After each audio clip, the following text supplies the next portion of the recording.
Well, you've been speaking to lots of different people, as you say. You had these meetings a year ago. And Janet, you've sort of condensed things down. A lot came out of these meetings, and you've got a few sort of headings of things that you would really like to tackle going forward from here.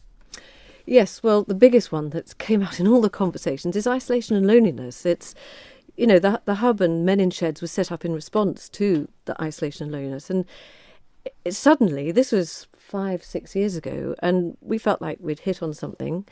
It's everywhere now. Everybody's talking about the impact of isolation and loneliness.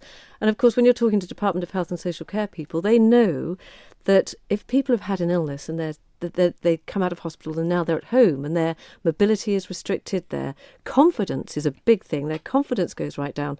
As one of the district nurses said in one of the meetings, once a patient, you can fall into always a patient.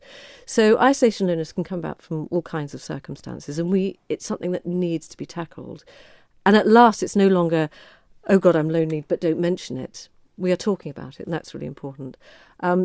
Actually, I don't have the list in front of me, but another thing that came out of it was public transport. Again, this is something that people, buses are great, but actually maybe they don't really fulfil the need for people who maybe need help to get on the bus, maybe they need help to get from their front door to a bus stop, but it's not near. So they are stuck in their homes because they can't get out. They'd love to get out. They could involve themselves in activities, but they can't get out of their house. As a community, this is something that, let's look at that. And it came up as an issue.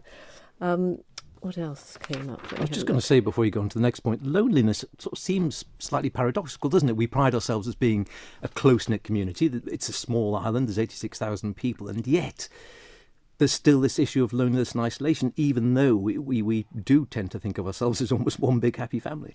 Oh, no, I know. When I first looked at that research, it was shocking how it came up in every single conversation. It came up at WI groups, at groups of friends that I'd gathered together.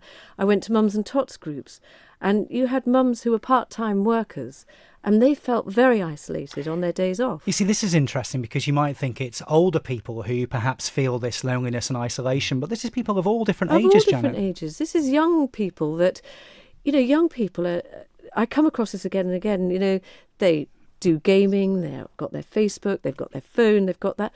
But actually, they're not really socially engaging. Real contact. Yes, it's that real contact. I don't know there's probably no massive solution to that one, no easy one. This is a new way of life that we've embarked on. But people that move to the island with their husbands' jobs, or a lot of people retire to the Isle of Man. They come on holiday here every year. They've met some really nice people. They love it. Oh, let's retire to the Isle of Man. Oh, I don't know anybody. How do I meet people? Unless maybe you've got a real interest, how do you meet people? Men retiring. Oh my God, I'd love to have a team that went round to businesses and said, right, you're retiring in 2 years' time. What are you going to do? Yes, you've got the garden, some decorating, you do a bit of travelling. But when that stops, what are you going to do? How are you going to meet people? How are you going to make yourself feel part of the community?